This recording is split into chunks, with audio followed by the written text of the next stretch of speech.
Prohibition of discrimination on certain grounds, article 15 of Indian constitution. कहा जाता है कि भारत में किसी के साथ भेदभाव नहीं किया जा सकता, ये संविधान कहता है। पर क्या ये एब्सोल्यूट है? मतलब किसी भी बेसिस पे भेदभाव नहीं किया जा सकता? नहीं। सर्टेन ग्राउंड्स हैं जिस पर भेदभाव नहीं किया जा सकता, लेकिन सर्टेन ग्राउंड्स ऐसे हैं जहाँ पर किया जा सकता है, वहाँ पर प्रोहिबिटेड नहीं है डिस्क्रिमिनेशन। अब ये सब है क्या, चलिए डिटेल में देखते हैं आर्टिकल 15 के थ्रू कि आर्टिकल 15 ऑफ इंडियन कॉन्स्टिट्यूशन क्या बोलता है। नमस्ते, हम पढ़ रहे हैं इंडियन पॉलिटी और इंडियन पॉलिटी की सीरीज में हम पढ़ रहे हैं फंडामेंटल राइट्स वाला चैप्टर, जिसमें हमने राइट टू इक्वालिटी जो आर्टिकल 14 से 18 तक आता है उसे शुरू किया था। लास्ट वीडियो में आर्टिकल 14 को पढ़ा था और अब हम पढ़ेंगे आर्टिकल 15 को। उससे पहले क्विक रिवाइज। भारतीय संविधान के पार्ट 3 में आर्टिकल 12 से लेकर 35 तक आते हैं फंडामेंटल राइट्स जो जस्टिसिएबल है, यानी अगर उनका वायलेशन होता है तो हम सुप्रीम कोर्ट जा सकते हैं। ओरिजिनली हमारे पास 7 फंडामेंटल राइट्स थे, जिसमें राइट टू प्रॉपर्टी जो आर्टिकल 31 में था उसको डिलीट कर दिया गया था 44th कॉन्स्टिट्यूशनल अमेंडमेंट एक्ट से। तो अब हमारे पास 6 फंडामेंटल राइट्स हैं, जिसमें पहला है राइट टू इक्वालिटी आर्टिकल 14 से लेके 18 तक। आर्टिकल 14 हमने पिछली वीडियो में पढ़ लिया था और अब हम पढ़ेंगे आर्टिकल 15 में। आर्टिकल 12 में स्टेट की डेफिनेशन दी हुई है जो कि बहुत इंपॉर्टेंट है, क्योंकि स्टेट वर्ड को बार बार मेंशन किया जाता है। लेमैन लैंग्वेज स्टेट मतलब कोई भी authority, government, state government, central government, parliament, legislature assembly, private authorities, government authorities, societies, कुछ भी, वो सब स्टेट की डेफिनेशन के अंडर आते हैं। तो अब पढ़ते हैं आर्टिकल 15 ऑफ इंडियन कॉन्स्टिट्यूशन जो बोलता है prohibition of discrimination on certain grounds. और वो ग्राउंड्स क्या हैं? रिलीजन, रेस, कास्ट, सेक्स और प्लेस ऑफ बर्थ। अब डेफिनेशन है कि आर्टिकल 15 बोलता है the state shall not discriminate against any citizen on the grounds only of, only is very important here, only of religion, race, caste, sex और place of birth। पहली बात, यहाँ state word का मतलब वही है जो आर्टिकल 12 में डिफाइन किया गया है कॉन्स्टिट्यूशन में। और दूसरी बात, ये ओनली का मतलब है कि ये जो आगे दिए गए हैं इन्हीं ग्राउंड्स पे डिस्क्रिमिनेशन नहीं हो सकती, बाकी ग्राउंड्स पे डिस्क्रिमिनेशन हो सकती है। सबसे पहले तो ये पता होना चाहिए कि जो फंडामेंटल राइट्स हैं वो कुछ फॉरेनर्स के लिए अवेलेबल हैं और कुछ सिर्फ इंडियन सिटीजन्स के लिए अवेलेबल है। मतलब कुछ ऐसे हैं जो फॉरेनर्स और इंडियन सिटीजन्स दोनों के लिए होंगे, लेकिन कुछ ऐसे हैं जो सिर्फ इंडियन सिटीजन्स को मिलेंगे, फॉरेनर्स को नहीं मिलेंगे। और ये जो आर्टिकल 15 है डिस्क्रिमिनेशन वाला, ये सिर्फ इंडियन सिटीजन्स के लिए है, ये फॉरेनर्स के लिए नहीं है। सो आर्टिकल 15(1) के अकॉर्डिंगली आप किसी के साथ भी डिस्क्रिमिनेशन नहीं कर सकते रिलीजन के बेसिस पे। रिलीजन में मतलब कोई किसी का रिलीजन हिंदू है, मुसलमान है, सिख है, ईसाई है, किसी भी रिलीजन से आता है आप उसके साथ डिस्क्रिमिनेशन नहीं कर सकते। अगर वो किसी स्कूल में एडमिशन लेना चाहता है तो एक्सेप्ट वो एक माइनॉरिटी इंस्टीट्यूशन ना हो। माइनॉरिटी इंस्टीट्यूशन मतलब जैसे मदरसा है या सिख के अपने कोई स्कूल हैं, तो अगर वो उन्होंने उसको माइनॉरिटी इंस्टीट्यूशन का दर्जा प्राप्त किया है, उसको सरकार से मान्यता प्राप्त है, तो वो नहीं ले सकता। लेकिन अगर कोई सरकारी स्कूल है या प्राइवेट स्कूल भी है तो भी वो एडमिशन ले सकता है, चाहे वो किसी भी रिलीजन का है। और उसको कोई रिलीजन के बेसिस पे अगर मना करता है कि तुम्हें एडमिशन नहीं दिया जाएगा, तो फिर वो उसके फंडामेंटल राइट्स का वायलेशन है और फिर वो कोर्ट जा सकता है। इसके बाद है रेस के ऊपर डिस्क्रिमिनेशन नहीं की जा सकती। कोई किसी भी रेस का है, मतलब उसकी एथनिसिटी कुछ भी है, जैसे फॉर एग्जांपल साउथ इंडियंस थोड़ा अलग दिखते हैं, नॉर्थ इंडियंस थोड़ा अलग दिखते हैं, लेकिन जो नॉर्थ ईस्ट वाले लोग हैं वो थोड़ा अलग दिखते हैं। तो कोई भी इंडियन सिटीजन चाहे वो कैसा भी दिखता है, किसी रेस अगर पर्टिकुलर से है, कोई ट्राइब से होगा तो कुछ और तरह से दिखेगा, तो आप उसके साथ डिस्क्रिमिनेशन नहीं कर सकते। तीसरा है कास्ट। कास्ट के बेसिस पे भी डिस्क्रिमिनेशन नहीं किया जा सकता। अब हम लोग आज ये सोचते हैं ना कि क्या बोल रहे हैं, कास्ट के बेसिस पे कौन करता है डिस्क्रिमिनेशन आज के मॉडर्न ज़माने में।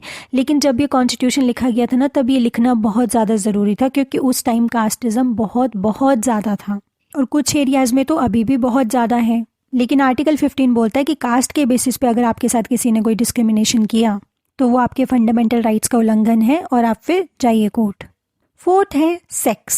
कोई लड़का है, लड़की है या थर्ड जेंडर भी है, किसके साथ उस हिसाब से डिस्क्रिमिनेशन नहीं होना चाहिए और नहीं किया जाएगा। लड़कियों को भी पढ़ने की आज़ादी है, पर्टिकुलर जॉब्स के लिए अप्लाई करने की आज़ादी है, वो क्वालिफाई करें और उन जॉब्स को कर सकती हैं, लड़के भी कर सकते हैं। And the last one is place of birth. कोई कहाँ पैदा हुआ है डोंट मैटर, उसके साथ डिस्क्रिमिनेशन नहीं किया जा सकता। आर्टिकल 15 का सेकंड क्लॉज ये बोलता है कि ये पर्टिकुलर चीज़ें रिलीजन, रेस, कास्ट, सेक्स और प्लेस ऑफ बर्थ, इनके हिसाब से कोई भी number 1 shops, public restaurants, hotels, place of public entertainment कोई भी है, चाहे वो सिनेमा घर है, कुछ भी है, वहाँ पर आपके साथ डिस्क्रिमिनेशन नहीं किया जा सकता। लेकिन लाइक फॉर एग्जांपल, अगर कोई पब्लिक गार्डन है जहाँ पे पब्लिकली सब लोग जा सकते हैं, तो कोई रिलीजन के हिसाब से आपको नहीं बोल सकते तुम पर्टिकुलर रिलीजन के हो, तुम नहीं जा सकते, या तुम इस रेस के हो या इस कास्ट के हो, या तुम लड़की हो या लड़का हो तो तुम नहीं जा सकते। नहीं, ऐसा नहीं हो सकता। लेकिन वो चीज़ क्या होनी चाहिए? पब्लिक होनी चाहिए। अगर किसी का पर्सनल है तो फिर वो मना कर सकता है कि मत जाओ। क्यों कर सकता है? क्योंकि राइट टू प्राइवेसी आता है। Right to privacy is also fundamental right, right. इसके अलावा भी पॉइंट है कि कोई भी कुएं से पानी पी सकता है, टैंक्स जो भी पब्लिक डोमेन में है, कोई घाट है, कहीं पूजा हो रही है, या रोड्स पे कोई भी चल सकता है। तो जो भी जनरल पब्लिक की गुड्स हैं उन पे कोई डिस्क्रिमिनेशन नहीं होगा। और कैसे नहीं होगा? On certain grounds. कौन कौन से ग्राउंड है? रिलीजन, रेस, कास्ट, सेक्स और place of birth. Metro Delhi में चलती है, कोई भी रिलीजन का बंदा, किसी भी रेस का, कास्ट का, सेक्स का, प्लेस ऑफ बर्थ का इंडियन सिटीजन जा सकता है, कोई डिस्क्रिमिनेशन नहीं होगा। लेकिन इसका ये मतलब नहीं है कि रिलीजन, रेस, कास्ट, सेक्स और प्लेस ऑफ बर्थ के हिसाब से एब्सोल्युटली डिस्क्रिमिनेशन नहीं हो सकती। हो सकती है, क्योंकि 4 एक्सेप्शंस हैं हमारे पास। एक्सेप्शन का मतलब क्या है? जैसे फॉर एग्जांपल हम बोल रहे हैं कि सेक्स के हिसाब से आपके साथ डिस्क्रिमिनेशन नहीं होगी, तो इसका मतलब कोई मेल है या फीमेल है, डिस्क्रिमिनेशन नहीं हो सकती। लेकिन इसका ये मतलब नहीं है कि आप वुमेन पोजीशन को अपलिफ्ट करने के लिए कुछ सर्टेन प्रोविजंस भी नहीं लेके आएंगे। तो अगर वुमेन पोजीशन के लिए उसको अपलिफ्ट करने के लिए आप कुछ प्रोविजंस लेके आएंगे तो मेल जाके बोल सकते हैं ना कि हमारे साथ तो जी ये डिस्क्रिमिनेशन हो रही है, वुमेन को क्यों रिजर्वेशन दिया जा रहा है। तो कॉन्स्टिट्यूशन ने ये मेंशन किया है कि स्टेट को परमिशन है कि वो कुछ लोगों के लिए, जैसे वुमेन है, चिल्ड्रन है, सोशली, एजुकेशनली, इकोनॉमिकली, ऐसे जो वीकर सेक्शंस हैं उनके लिए सर्टेन प्रोविजंस लेके आ सकती है, वो डिस्क्रिमिनेशन की लिस्ट के अंदर नहीं आएंगे। तो ये 4 एक्सेप्शंस क्या है वो देखते हैं। पहली बात तो स्टेट को परमिशन है कि वुमेन और चाइल्ड की पोजीशन को अपलिफ्ट करने के लिए वो सर्टेन प्रोविजंस लेके आ सकते हैं।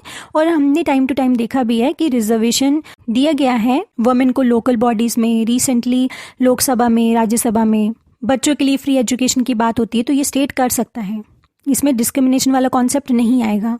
दूसरा पॉइंट है कि जो भी सोशली या एजुकेशनली बैकवर्ड हैं, जब हमें आज़ादी मिली थी या टाइम के साथ जब हमने देखा कि बहुत सारी ऐसी कास्ट थी जो सोशली बहुत पिछड़ी हुई थी, सामाजिक तौर पे हाशिए पे भी बोल सकते हैं कि वो थे, एजुकेशन का तो उनको राइट्स थे ही नहीं, तो वो एजुकेशनली भी बैकवर्ड थी।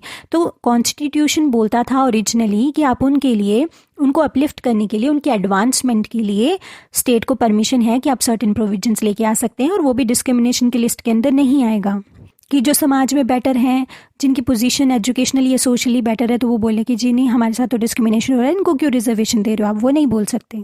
और बाद में फर्स्ट कॉन्स्टिट्यूशनल अमेंडमेंट एक्ट 1951 से इसमें एक और ऐड किया जाता है, और वो क्या था? Socially and educationally backward classes पहले से था, इसके साथ ही ऐड किया गया शेड्यूल्ड कास्ट और शेड्यूल्ड ट्राइब्स के लिए भी प्रोविजंस लेके आए जा सकते हैं। जैसे टाइम टू टाइम फिर SC/ST रिजर्वेशन दिया गया, चाहे एजुकेशनल इंस्टीट्यूशंस में हो, चाहे फीस कम करने के लिए हो, चाहे पब्लिक एम्प्लॉयमेंट में जो एग्जाम्स पढ़ते हैं उसमें फ़ीस कम लगती है, हर जगह आप देख पा रहे होंगे कि ये रिजर्वेशन दिया गया था। तो आप ऐसे नहीं बोल सकते कि जनरल कैटेगरी का बंदा बोले कि जी इनको क्यों आपने रिजर्वेशन दिया हुआ है, मेरे साथ तो डिस्क्रिमिनेशन हो रही है अंडर आर्टिकल 15। नहीं हो रही है, क्योंकि अंडर आर्टिकल 15 के कुछ क्लॉज ये बोलते हैं कि ये हो सकती है। क्यों?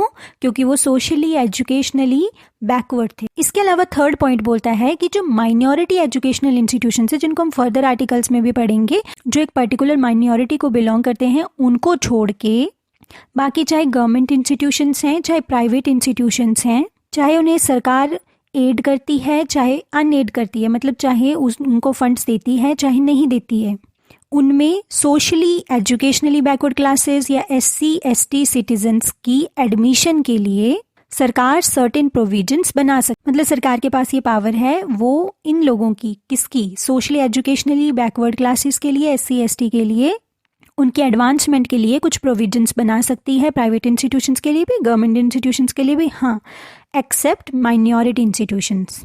और फोर्थ पॉइंट में बात होती है इकोनॉमिकली वीकर सेक्शंस की।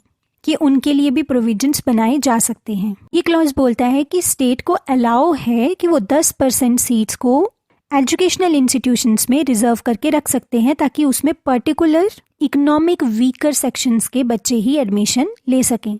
और इसमें प्राइवेट इंस्टीट्यूशंस भी आते हैं, गवर्नमेंट इंस्टीट्यूशंस भी आते हैं, चाहे उन्हें सरकार फंड कर रही है प्राइवेट को चाहे नहीं कर रही है।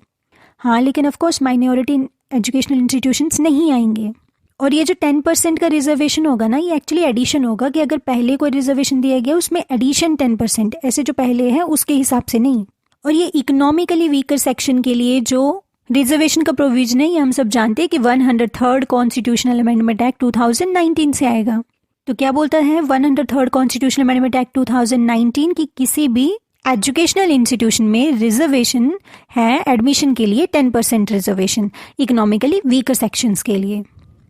और ये इकोनॉमिकली वीकर सेक्शन कौन होंगे? जो SC, ST या OBC के अंडर नहीं आते हैं। और सरकार ने पर्टिकुलरली इसमें एलिजिबिलिटी क्राइटेरिया भी बताया था। उसमें एलिजिबिलिटी क्राइटेरिया क्या था, अगर आप लोगों को पता हो तो टोटल जो फैमिली इनकम है, मतलब जितने भी लोग फैमिली में रहते हैं उनकी इनकम को अगर टोटल किया जाए सारे सोर्सेज की, चाहे कोई आपकी फैमिली में सैलरी ले रहा है या कोई खेत है, कोई प्रॉपर्टी का काम कुछ भी कर रहा है, वो टोटल इनकम को प्लस करेंगे और साल की टोटल इनकम 8 लाख रुपए से कम होनी चाहिए।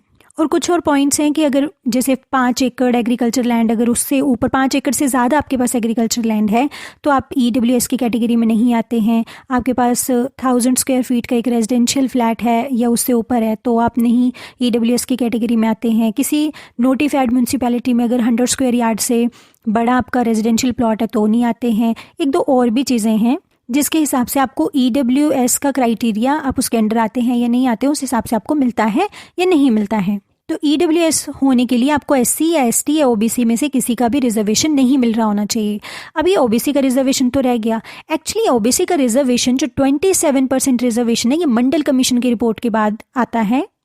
नेक्स्ट वीडियो में हम थोड़ा थोड़ा मंडल कमीशन को पढ़ेंगे और कोशिश करूंगी कि एक अलग वीडियो में डिटेल में, क्योंकि वो बहुत डिटेल्ड टॉपिक है, आपके लिए ला सकूं। लेकिन अगली वीडियो में भी जिसमें हम आर्टिकल 16 को पढ़ेंगे उसमें हम मंडल कमीशन के बारे में थोड़ा थोड़ा देखेंगे। तो मंडल कमीशन की रिपोर्ट के बाद finally 93rd constitutional amendment act आती है 2005 में, और 2006 में ही आपको 27% OBC को रिजर्वेशन मिल जाता है, जिसमें सुप्रीम कोर्ट बाद में ये भी बोलेगा कि टोटल रिजर्वेशन 50% से ज़्यादा नहीं होना चाहिए। और जब 103rd कॉन्स्टिट्यूशनल अमेंडमेंट एक्ट आया जिसमें 10% EWS के लिए रिजर्वेशन दी गई, तब यही तो इशू था कि 50% से ज़्यादा रिजर्वेशन हो रही है। तो OBC बैकवर्ड क्लासेस में आते हैं, तो ये डिस्क्रिमिनेशन नहीं था, उनके अपलिफ्टमेंट के लिए ये प्रोविजन बनाए जा सकते थे। हालांकि इसके पीछे की पॉलिटिक्स क्या है और वो किस तरह से काम करती है वो हमारे मतलब की बात नहीं है एग्ज़ाम क्वालिफाई करने की अप्रोच से। लेकिन जब ये OBC का रिजर्वेशन आया था तो इसमें क्रीमी लेयर का एक कॉन्सेप्ट यूज़ होता है कि क्रीमी लेयर को OBC की कैटेगरी से बाहर रखा जाएगा।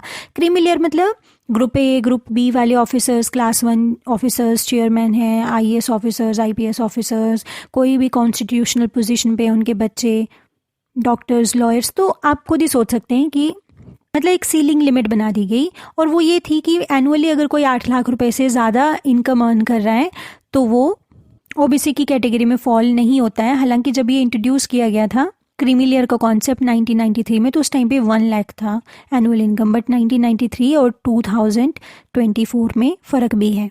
तो आर्टिकल 15 बोलता है कि state shall not discriminate against any citizen very important, ये फॉरनर्स के लिए नहीं है, on grounds only of, only is very important, religion, race, caste, sex और प्लेस ऑफ बर्थ।